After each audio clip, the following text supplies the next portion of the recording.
सो भाई बहुत सारे मोबाइल फ़ोन यूज़र्स का जो डेटा केबल है ना वो काफ़ी ज़्यादा ख़राब होता है। काफ़ी फ्रीक्वेंटली जो डेटा केबल है वो डैमेज होता है। 15-20 दिन में 1 महीने के अंदर में अगर आपके फ़ोन का जो डेटा केबल है वो ख़राब होते हैं। तो आज की इस वीडियो में इसके पीछे का जो रीज़न है वो बताने वाला हूँ और इसे आप कैसे ठीक कर सकते हो वो भी बताने वाला हूँ। और ये सारे टिप्स एंड ट्रिक को आप अगर फॉलो करोगे तो आपका जो डेटा केबल है ना वो लगभग मान के चलो साल 1.5 साल बाद में जाके ही आपको चेंज करना पड़ेगा।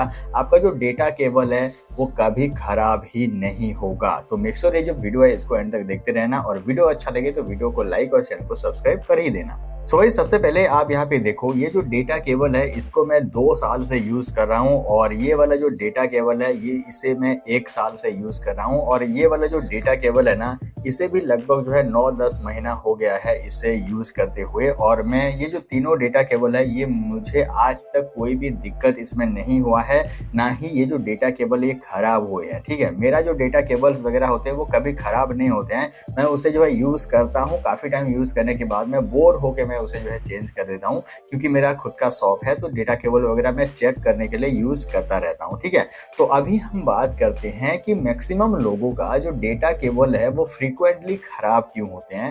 तो उसके पीछे का सबसे बड़ा जो रीजन है ना वो है, आप अगर अलग अलग फोन में अगर एक ही डेटा केबल से चार्जिंग करते हो तो उस केस में आपके फोन का जो डेटा केबल है वो खराब होने के चांसेस बढ़ जाते हैं।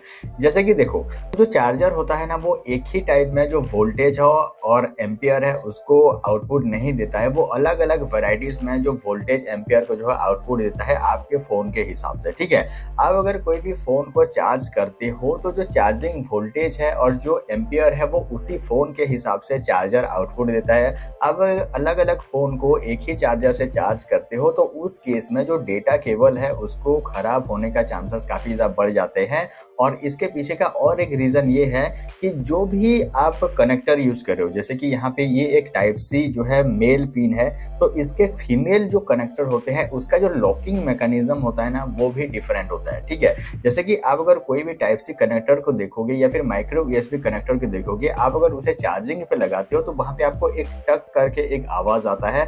वो एक्चुअल में होता ये है कि जो मेल कनेक्टर और जो फीमेल कनेक्टर होता है दोनों के बीच में लॉकिंग मैकेनिज्म होता है। जो लॉकिंग मैकेनिज्म अलग अलग फोन्स में अलग अलग तरीके से काम करते हैं, जिसकी वजह से आप अगर एक ही डेटा केबल को अलग अलग फोन्स में चार्ज करते हो तो उस केस में जो डेटा केबल का खराब होने का चांसेस है वो काफी ज्यादा बढ़ जाता है। अब दूसरा जो रीजन है वो ये है कि आप अगर अपने चार्जर के हिसाब से अपना जो डेटा केबल है उसको चूज नहीं करोगे तो उस केस में भी आपका जो डेटा केबल है वो खराब हो जाएगा। जैसे कि आपके अगर फोन के साथ में कोई भी चार्जर आता है और उसी चार्जर के साथ में अगर डेटा केबल आता है तो वो जो डेटा केबल है ना वो काफी ज्यादा ड्यूरेबल होता है, काफी लॉन्ग टाइम तक आप उसे यूज करते हो। बट जैसे ही आप आफ्टर मार्केट कोई भी डेटा केबल को खरीद के लाते हो वो डेटा केबल जो है ज्यादा दिन तक नहीं टिक पाता है। उसका रीजन ये है कि आपके चार्जर के आउटपुट के हिसाब से आपके डेटा केबल का जो लोडिंग कैपेसिटी है ना वो बिल्कुल सही नहीं है, जिसकी वजह से वो खराब होता है। उसको चेक करने का जो तरीका है ना वो ये है कि आप जितने वाटेज का जो चार्जर है उसे यूज कर रहे हो उतने ही वाटेज का या फिर उससे ज्यादा कैपेसिटी का आप जो डेटा केबल है उसको यूज करो। ठीक है, आप अगर चार्जर के जो पीछे साइड में या फिर नीचे साइड में आप अगर देखोगे तो चार्जर का जो आउटपुट है, चार्जर का जो वोल्टेज है, करंट है, सब कुछ वहां पे लिखा होता है। तो आप एक बार जो आउटपुट का जो वोल्टेज है और जो एम्पियर है उसको कैलकुलेट कर लेना। ठीक है, उसके बाद में आपको जो वाटेज है वो देखने को मिल जाएगा। यहाँ पे आप अगर देखोगे तो 5 वोल्ट 3 एम्पियर अगर आउटपुट आपको दिखा रहा है तो उसका मतलब आपको जो है 15 वाट का डेटा केबल लेना है। Volt into ampere equal to wattage. ठीक है, ये होता है इसका मेन कैलकुलेशन। तो आप अपने चार्जर के अकॉर्डिंग अपना जो डेटा केबल है उसको अगर खरीदोगे, उतने वाटेज का अगर खरीदोगे तो आपका जो डेटा केबल का लोडिंग कैपेसिटी है वो सही रहेगा और आपका जो डेटा केबल है वो खराब नहीं होगा।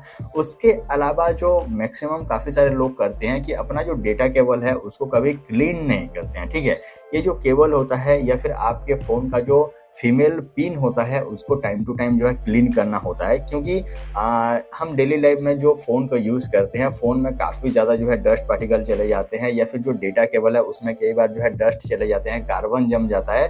तो टाइम टू टाइम जो है ये जो डेटा केबल का फीमेल पिन है या फिर मेल पिन है, दोनों को जो है क्लीन करना होता है।